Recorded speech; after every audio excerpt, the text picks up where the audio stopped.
একজন ফিল্ম ডিরেক্টরের বিরুদ্ধে তার এমপ্লয়িকে ধর্ষণের অভিযোগ। মেডিকেল টেস্টেও তার প্রমাণ পাওয়া যায়, কিন্তু ধর্ষক তার বিরুদ্ধে অভিযোগ অস্বীকার করে। সমাজে অনেক ঘটনা ঘটে, কোনোটা প্রকাশ পায় আর কোনোটা ঢাকা পড়ে যায়। বিচার এবং আইন কি এক পথে চলে নাকি ভিন্নতা রয়েছে? এই কেসেই বা কী হবে? কি ঘটেছিল? মূল ঘটনা জানতে পুরো এক্সপ্লেনেশন দেখুন। Hello friends, this is Plabon and welcome to Plabon world. আজ আমি 2019 সালে মুক্তি পাওয়া Bollywood crime investigation movie section 375-এর এক্সপ্লেন করব। মুভিটা একটি সত্য ঘটনার উপর ভিত্তি করে তৈরি। 8 জুলাই 2018। অঞ্জলি দাঙ্গলে। অঞ্জলি একটি মধ্যবিত্ত পরিবারের মেয়ে। সকাল সকাল বাবা মা ভাইয়ের থেকে বিদায় নিয়ে কাজের উদ্দেশ্যে বের হয়। অঞ্জলি একজন ফ্যাশন ডিজাইনার, একটি ফিল্ম কোম্পানিতে কস্টিউম ডিজাইনের কাজ করে। অঞ্জলি কিছু কস্টিউম ডিজাইন দেখাতে ফিল্মের ডিরেক্টর রোহান খুরানার বাড়িতে আসে। রোহান খুরানিকে অঞ্জলি বলে মীরা ম্যাম তাকে পরবর্তী শ্যুটের কিছু কস্টিউম দেখাতে পাঠিয়েছে। রোহান অঞ্জলিকে তার পাশেই বসতে বলে। এরপর অঞ্জলি তার ব্যাগ থেকে কাপড় বের করে রোহানকে দেখাতে শুরু করে, কিন্তু রোহানের নজর কাপড়ের দিকে নয়, ছিল অন্যদিকে। বাসায় শুধু কাজের মহিলা সাবিত্রী ছিল। রোহান সাবিত্রীকে কিছু বাজার আনতে বাইরে পাঠিয়ে দেয়। সাবিত্রী বের হলে রোহান অঞ্জলিকে কস্টিউমগুলো পরে দেখাতে বলে। অঞ্জলি হতভম্ব হয়ে যায়। রোহান অঞ্জলির শরীরে হাত দেয় এবং তাকে টেনে নিজের কাছে নিয়ে যায়। জোরপূর্বক তার সাথে শারীরিক সম্পর্ক করে। ঘটনার পর অঞ্জলি বাড়িতে ফিরে আসে। অঞ্জলির ওড়না দিয়ে মুখ ঢেকে অস্বাভাবিকভাবে বাড়িতে প্রবেশ করে। অঞ্জলিকে দেখতে পেয়ে পাশের বাড়ির সুজাতা নামক একটি মেয়ে তাকে অনেক ডাকলেও অঞ্জলি সাড়া না দিয়ে বাড়ির মধ্যে চলে যায়। ভিতরে যেতেই অঞ্জলির ভাই এসে জিজ্ঞাসা করে তোর কি হয়েছে। অঞ্জলি কোনো কথা না বলে শুধু কান্না করতে থাকে। এদিকে রোহান ফিল্ম সেটে গিয়ে সবার সাথে চিৎকার চেঁচামেচি করতে থাকে, কারণ সে যেভাবে চেয়েছিল সেভাবে কেউই কাজ করছে না। কোনোভাবে সেদিনের মতো শ্যুট শেষ করা হয়। রাতের বেলা শুটিং চলছিল, তখনই পুলিশ এসে রোহানকে গ্রেপ্তার করে নিয়ে যায়। সাথে সাথে সেটের লোকজন রোহানের ওয়াইফ কাইনাসকে ফোন করে বিষয়টি জানিয়ে দেয়। এদিকে অঞ্জলিকে নিয়ে অঞ্জলির মা ও তার ভাই মেডিকেল টেস্ট করাতে নিয়ে যায়। হসপিটালে মহিলা ডাক্তার ছুটিতে থাকায় একজন মহিলা পুলিশ ও নার্সের সামনে একজন পুরুষ ডাক্তার অঞ্জলির জবানবন্দি নেওয়া শুরু করে। ডক্টর এমন সকল প্রশ্ন করে যার উত্তর অঞ্জলির মায়ের সামনে দেওয়াটা খুবই লজ্জাজনক ছিল। তারপর বাধ্য হয়ে অঞ্জলির পুরো ঘটনা এক্সপ্লেন করে, কখন কোথায় কিভাবে কোন পজিশনে এবং তার পূর্বে কারোর সাথে সম্পর্ক ছিল কিনা বা শারীরিক সম্পর্ক হয়েছে কিনা, এই সকল বিভ্রান্তিকর প্রশ্নের জবাব দিতে হয় তাকে। জবানবন্দি শেষে অঞ্জলির পোশাক খুলে ফরেন্সিকে দেয়া হয় এবং তার বিভিন্ন অ্যাঙ্গেলের ছবি তোলা হয়। অঞ্জলির নখের ভিতর থেকে ব্লাড স্যাম্পল কালেক্ট করে সবকিছু ফরেন্সিকে পাঠিয়ে দেয়া হয়। অপরদিকে পুলিশ রোহানকে মেডিকেল টেস্টের জন্য নিয়ে আসলে রোহান জানায় কমিশনার তার ফ্রেন্ড, তাকে যেন ফোনটি দেয়া হয় তার সাথে কথা বলতে। কিন্তু সাব ইন্সপেক্টর কাসলে রোহানের ফোন জব্দ করে নিয়ে যায় এবং তাকে জোরপূর্বক মেডিকেল টেস্টে পাঠায়। এই ঘটনাকে কেন্দ্র করে বিভিন্ন টিভি চ্যানেলে খবর প্রচারিত হতে থাকে। পরবর্তী দিন রোহানকে কোর্টে নিয়ে যাওয়া হয়। কোর্টের বাইরে রোহানের শাস্তির দাবিতে হাজারো লোক তখন বিক্ষোভ করছিল। নিম্ন আদালতে সকল সাক্ষ্য প্রমাণ, মেডিকেল রিপোর্ট, ডিএনএ রিপোর্টের উপর ভিত্তি করে রোহানকে 10 বছরের সাজা প্রদান করে। রোহানকে নিয়ে যাওয়ার সময় রোহান তার স্ত্রী কাইনাসকে বলে যায় তার কোনো দোষ নেই, সব রিপোর্ট তার বিরুদ্ধে তৈরি করা হয়েছে এবং তাকে মিথ্যা কেসে ফাঁসানো হচ্ছে। রোহানকে বাঁচাতে কাইনাস শহরের সব থেকে বড় এবং নামকরা অ্যাডভোকেট তরুণ সালুজার কাছে যায়। তরুণ সালুজা কাইনাসকে বলে সে কেস স্টাডি করে তাকে জানাবে হাইকোর্টে আপিল করা যাবে কিনা, এবং এও বলে হাই প্রোফাইল এই কেসে তার ফি অনেক বেশি। কাইনাস তাকে টাকার কথা না ভেবে কাজ করতে বলে। এরপর তরুণ কেস স্টাডি করতে শুরু করে। অবশ্য তরুণের স্ত্রী তাকে এই কেস লড়তে নিরুৎসাহিত করে, কিন্তু তরুণ তাকে বোঝায় প্রতিটা দোষী ব্যক্তিরই তাকে নির্দোষ প্রমাণ করার অধিকার রয়েছে। আমি সেই অধিকার দিতেই কেসটি লড়ব, যদিও আমি নিজেও বুঝতে পারছি হয়তো সে দোষী। পরদিন তরুণ কারাগারে রোহানের সাথে দেখা করতে যায় এবং রোহানকে গিয়ে বলে সব সত্যিটা আমার কাছে বলো। রোহান তাকে বলে আমি আমার স্টেটমেন্টে সব জানিয়েছি যে আমি নির্দোষ। ডিএনএ রিপোর্ট পরিবর্তন করা হয়েছে। তখন তরুণ রোহানকে উদ্দেশ্য করে বলে যে মানুষের বীর্য কোনো পানের পিক নয় যে পুলিশ তুলে এনে বসিয়ে দেবে। আমাকে সব খুলে বলো, তারপর আমি ডিসাইড করব তোমার কেস আমি লড়ব কিনা। রোহান সব খুলে বলে, কিন্তু শর্ত দেয় কোর্টে তার ওয়াইফের সামনে যে সে এই জবানবন্দি দিতে পারবে না। তরুণ তাকে বলে আমি চেষ্টা করব যেন এইরকম সিচুয়েশনে পড়তে না হয়। এরপর তরুণ হাইকোর্টে আপিল করে। কেসের শুনানির ডেটও পড়ে যায়। রাষ্ট্রপক্ষ হতে এই কেসের জন্য হিমাল গান্ধীকে দায়িত্ব দেওয়া হয়, যে কিনা তরুণেরই স্টুডেন্ট ছিল। কোনো কারণে তরুণের চেম্বার ছেড়ে গিয়েছিল।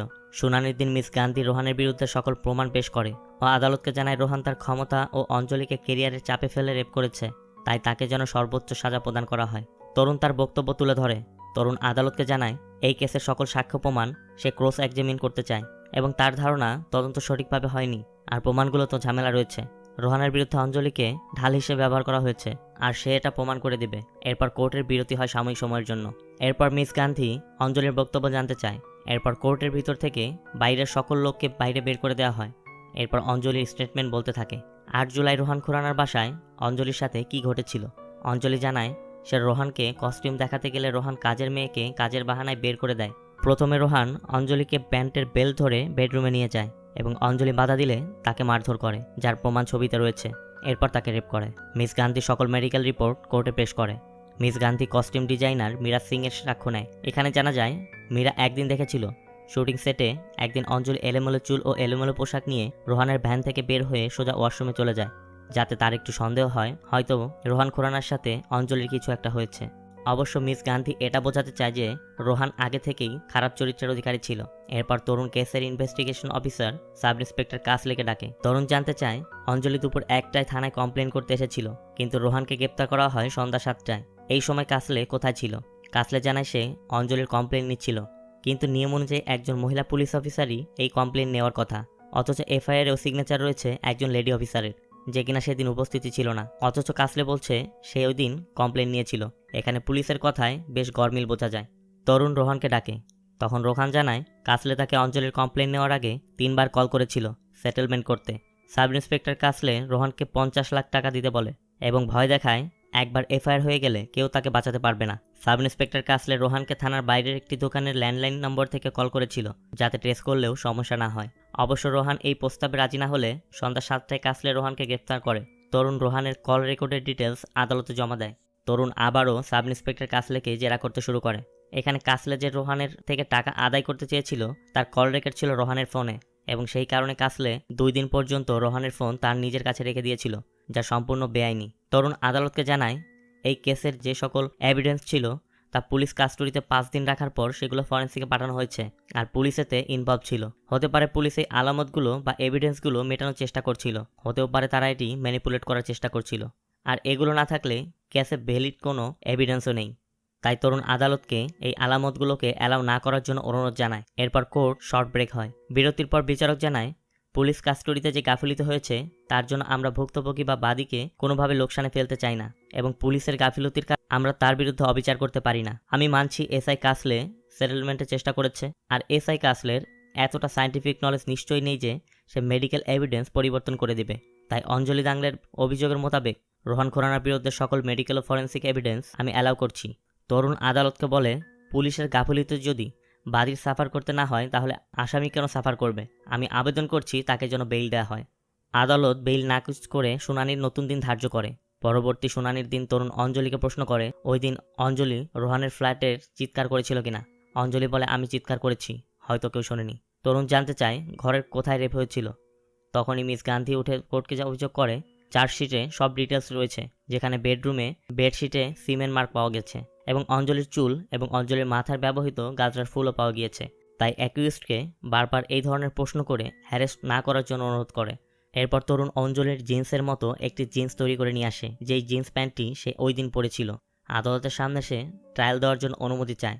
আদালত মঞ্জুর করলে সেখানে একজনকে ট্রায়াল দেওয়া হয় এবং প্যান্ট খোলা থেকে পরা পর্যন্ত অনেক সময় লেগে যায়। যেহেতু রোহানের বাসার কাজের মেয়ে সাবিত্রীর বাজারে যাওয়া হতে শুরু করে ফিরে আসা পর্যন্ত 22 মিনিট সময় লেগেছিল, তরুণের অভিমত এই 22 মিনিটে অঞ্জলিকে জোর করে বেডরুমে নিয়ে যাওয়া, টাইট জিন্স খুলে রেপ করা এবং তারপর এই টাইট জিন্স পরে অঞ্জলির বের হয়ে আসা অঞ্জলির ইচ্ছার বিরুদ্ধে কোনোভাবেই সম্ভব নয়। আর যদি জোর জবরদস্তি হতো অবশ্যই অঞ্জলির নখের মধ্যে রোহানের ব্লাড অথবা স্কিন পাওয়া যেত। ফরেন্সিক ডক্টরকে ডাকলে জানা যায় সে মিস্টেক করেছে টেস্ট করতে। তখন একটি ছবি আসে আমাদের সামনে, যেখানে দেখা যায় রোহানের পিঠে অঞ্জলির নখের আঁচড়। এটা দেখে তরুণ বলে এই ছবি একটি প্যাশনেট সেক্সের ইঙ্গিত দিচ্ছে, কারণ অঞ্জলি যদি রোহানকে তার থেকে দূরে ঠেলবে তাহলে রোহানের মুখ অথবা বুকে আঁচড় থাকার কথা, পিঠে নয়। এটা থেকে বোঝা যাচ্ছে অঞ্জলি রোহানকে নিজের দিকে টানছে। তরুণ আদালতকে বোঝাতে চায় অঞ্জলির সাথে রোহানের অ্যাফেয়ার ছিল আর সব ইচ্ছাতেই হয়েছে। মিস গান্ধী তরুণের বিরোধিতা করে এবং বলে তাই যদি হবে তাহলে অঞ্জলির শরীরে আঘাতের দাগ আর উরুতে দাগ এগুলো তো প্রমাণ করে সেক্সুয়াল অ্যাসল্ট হয়েছে। এটা ওই দিনের মতো আদালত শেষ হয়ে যায়। পরবর্তী দিন তরুণের সোর্সের দ্বারা সুজাতা নামক ওই মেয়েটির খবর পাওয়া যায়। সুজাতা তরুণকে ফোনে জানায় সেদিন সকালে সে ঠিকভাবে বের হয়েছিল, আর ফেরার পর যা যা ঘটেছিল সব তরুণকে সুজাতা ফোনে জানিয়ে দেয়। পরবর্তী শুনানিতে তরুণ অঞ্জলির বড় ভাইকে প্রশ্ন করে এবং সত্যিটা বলতে বলে, এবং মিথ্যা প্রমাণ হলে জেল হবে এটাও বললে অঞ্জলির বড় ভাই বলে দেয় সেদিন কি ঘটেছিল। সে বলে দোষ অঞ্জলিরও ছিল, আর সেজন্য সে তাকে মারধর করেছিল। অর্থাৎ রোহানের বিরুদ্ধে যে দাগ দেখিয়ে অঞ্জলি অভিযোগ করেছিল তা ছিল তার বড় ভাইয়ের আঘাতের চিহ্ন। মিস গান্ধী এই ব্যাপারটা আগে থেকেই জানতো, কিন্তু অঞ্জলিকে গোপন করতে বলেছিল। তাই বিচারক দুইজনকে ডেকে গান্ধীকে সাবধান করে দেয় ভবিষ্যতে যেন এমনটা না করা হয়, কারণ গুরুত্বপূর্ণ তথ্য সে লুকিয়েছে। গান্ধী বারবার অঞ্জলির উরুর দাগের ব্যাপারে বলছিল। পরবর্তী শুনানির দিন তরুণ অঞ্জলিকে মীরা সিং এর অভিযোগের ব্যাপারে প্রশ্ন করে, কারণ অঞ্জলি বলেছিল ওই দিন ভ্যানে তাকে ফিজিক্যালি হ্যারেস করা হয়েছিল এবং মীরা সিংও এমনটাই ধারণা করেছিল। কিন্তু অঞ্জলি এই ব্যাপারে কাউকে কোনো কমপ্লেন করেনি। তরুণ কোর্টকে জানায় তার কাছে একটি হার্ড ডিস্ক ড্রাইভ রয়েছে যাতে ওই দিনের ভ্যানের সিসিটিভি ফুটেজও রয়েছে। এরপর তরুণ সেটি প্লে করতে চাইলে অঞ্জলি বাধা দেয়। তখন তরুণ বলে যদি অঞ্জলির অভিযোগ সত্যি হতো তাহলে আমাকে প্লে করতে বাধা দিত না। আদালত অবশ্য ভিডিও দেখতে চাইলে তরুণ বলে তার কাছে এমন কোনো ভিডিও নেই। তরুণ মিথ্যা এভিডেন্স শো করায় আদালত তাকে আজকের শুনানির পর 6 মাসের জন্য তার লাইসেন্স সাসপেন্ড করে দেয়। এরপর তরুণ রোহানের বাড়ির সিসিটিভি ফুটেজ দেখায়, যেখানে দেখা যায় অঞ্জলি 8 জুলাই খোলা চুলে লিফটে উঠছে, আর 4 জুলাই সে এসেছিল ওই ফুল চুলে বেঁধে, যেটা 8 জুলাই পাওয়া গিয়েছিল রোহানের বেডের নিচে, এবং 8 জুলাই ওই ফুলটি শুকনো অবস্থায় পাওয়া গিয়েছিল। তাই সেই ফুলটি অবশ্যই 4 জুলাইই হবে।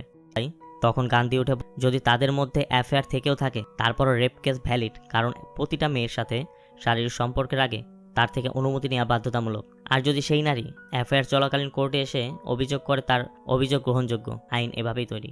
তরুণ আদালতে দেখায় অঞ্জলি 8 জুলাই ফেরার সময় সিঁড়ি দিয়ে নেমেছিল, কিন্তু জবানবন্দিতে বলেছে সে লিফট দিয়ে নেমেছিল। কেন সে মিথ্যা বলল? এরপর রোহান কোর্টে তার জবানবন্দি দেয়।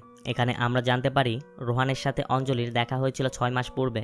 রোহান সেটে শ্যুট করছিল, তখন অঞ্জলি লুকিয়ে লুকিয়ে রোহানের ছবি তুলতে থাকে। আস্তে আস্তে রোহান অঞ্জলিকে প্রায়োরিটি দিতে শুরু করে। একদিন রাতে সেটে যখন কেউ ছিল না তখন অঞ্জলি রোহানের জন্য কফি নিয়ে গেলে রোহান অঞ্জলিকে কিস করতে চায়, তখন অঞ্জলি নিষেধ করে, কারণ অঞ্জলি জানতো না রোহান বিবাহিত। তখন রোহান অঞ্জলিকে বোঝায় তার বিয়েটা শুধু এক ছাদের নিচে থাকা, মানে তার ওয়াইফের সাথে তার ভালো সম্পর্ক নেই। এটা শুনে অঞ্জলি রোহানের সাথে শারীরিক মেলামেশা শুরু করে। রোহানও বিভিন্ন বড় বড় কাজে অঞ্জলিকে দিতে থাকে এবং অঞ্জলির কেরিয়ারও পরিবর্তন হতে থাকে। অঞ্জলি ও রোহান মাঝে মাঝে তাদের একটি ফ্ল্যাটে সময় কাটাতো। দিন দিন রোহান বুঝতে পারে অঞ্জলি তার স্ত্রীর জায়গা নিতে যাচ্ছে এবং অধিকার আদায়ের চেষ্টা করছে, কিন্তু রোহান এমনটা চায় না। রোহান অঞ্জলির কাছ থেকে তার ফ্ল্যাটের চাবি নিয়ে নেয়, কারণ অঞ্জলি রোহানের ওয়াইফকে ফলো করতে শুরু করেছিল।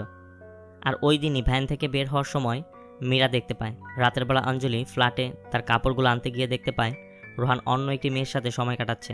রোহান অঞ্জলিকে সব ভুলে কাজে ফিরতে বললে অঞ্জলি তার কথা না শুনে চলে যায়। তার ঠিক 2 দিন পর অঞ্জলি রোহানকে কল করে ক্ষমা চায় এবং তার বাসায় যেতে চায় কাজের জন্য। অঞ্জলি রোহানের বাসায় এলে অঞ্জলি রোহানের মনোযোগ আকর্ষণ করার চেষ্টা করে। এরপর তাদের সম্মতিতেই দুজনের মধ্যে রোহানের বেডে শারীরিক সম্পর্ক হয়। রোহানের বক্তব্য শেষ হলে তরুণ আদালতকে বলে রোহান খোরানা যা করেছে তা ঠিক করেনি। সে একটি গরিব অসহায় মেয়েকে স্বপ্ন দেখিয়েছে, তাকে ব্যবহার করেছে, আবার ছুঁড়ে ফেলেছে। এটাও একটি ক্রাইম, কিন্তু এটা রেপ নয়। তরুণ আদালতকে এক্সপ্লেন করে 8 জুলাই অঞ্জলি কেন লিফট ব্যবহার না করে সিঁড়ি ব্যবহার করেছিল, কারণ সিঁড়িতে কোনো সিসিটিভি ক্যামেরা ছিল না। আর সেদিন সে সিঁড়িতে গিয়ে নিজেই নিজেকে আঘাত করে এবং বাড়িতে গিয়ে রেপের এই নকশা সাজায়। রোহান অঞ্জলিকে হ্যারেস বা টর্চার, রেপ কোনোটাই করেনি। আর অঞ্জলির অভিযোগের সত্যতা, তদন্ত রিপোর্ট, সাক্ষীদের জবানবন্দি, মেডিকেল রিপোর্ট কোনোটাই ভরসা করার যোগ্য নয়। এটি রেপ নয়, এটি রোহানের বিরুদ্ধে অঞ্জলির প্রতিশোধ। এরপর গান্ধী তার বক্তব্যে বলে অঞ্জলির সাথে অ্যাফেয়ার থাকলেও এটি তার ক্যারিয়ারের কথা, তার চাকরির কথা। এই চিন্তা করে অঞ্জলিকে সহ্য করতে হয়েছে। আর সব সাক্ষ্য প্রমাণ করে রোহান খুরানা দোষী। এরপর বিচারক সকলের উদ্দেশ্যে বলে এমন কেসে বাদী ও বিবাদী সবাই নিজ, কিন্তু আইনও ঘটনার কথা চিন্তা করে যদি কোনো নারী আদালতে এসে ধর্ষণের অভিযোগ করে এবং মেডিকেল ও ফরেন্সিক রিপোর্ট যদি সত্যতা প্রমাণিত হয় তাহলে আইন অনুযায়ী দোষীকে শাস্তি দিতে হবে। এই কথা মাথায় রেখে আদালত রোহান খুরানাকে নিম্ন আদালতে দেয়া 10 বছরের কারাদণ্ড বহাল রাখে। সবাই চলে গেলে রোহানকে পুলিশ ভ্যানে দেখে অঞ্জলি কাঁদতে থাকে। তখন এটা দেখতে পায় মিস গান্ধী। অঞ্জলি মিস গান্ধীকে গিয়ে বলে তরুণ স্যার ঠিকই বলেছে, এটা রেপ নয়, কিন্তু রেপের থেকেও কিছু কম নয়। এখানে মিস গান্ধী স্পষ্ট বুঝতে পারে সে যাকে নিরীহ ভেবে সাপোর্ট দিচ্ছে, যার হয়ে বিচার চাইছে, যার হয়ে লড়ছে, এটা ছিল তার প্রতিশোধ, অর্থাৎ রোহানের বিরুদ্ধে অঞ্জলির প্রতিশোধ। আইন অনেক কঠিন, যার বাইরে কেউ যেতে পারে না, কিন্তু এই আইন কিছু ক্ষেত্রে বিচারিক ক্ষমতা ও বিচারকে কোণঠাসা করে দেয়। এই কেসেও এমনটাই প্রতিফলিত হয়েছে। আমাদের এক্সপ্লেনটি যদি আপনাদের ভালো লাগে আমাদের চ্যানেলটি সাবস্ক্রাইব করে আমাদের সাথেই থাকবেন। ধন্যবাদ সকলকে।